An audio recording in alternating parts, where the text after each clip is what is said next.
thought that should passed it like most things do. A moment, a season, something easy to love. We started where endings usually live, laughing with limits that asked for more. I kept my plans folded small, right where I could ignore them. You talked about next week, I heard something else. Caught myself picturing rooms I'd never planned to step in. It felt harmless at first, this time moving along.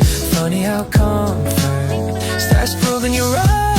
I wasn't looking for forever, just something nice, something here. But somewhere on the way, if you started sounding weird, I wasn't looking for forever, so my thoughts began to stay on the mornings I hadn't lived yet, with you somehow in the fray.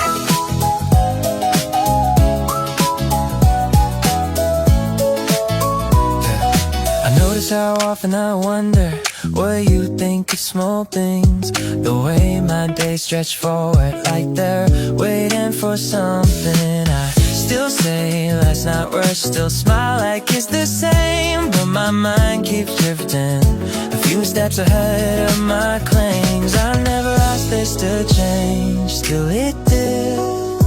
Your has a quiet way of rewriting intent. I wasn't looking for forever, just past time just enough. But now the word doesn't scare me the way it used to. I wasn't looking for forever, yet here I am, lighting tomorrow. Hold your head. Maybe love isn't a promise or something you decide. Maybe it's just the moment you stop editing your life. I won't say I know the ending, where this is meant to go. I wasn't looking for forever.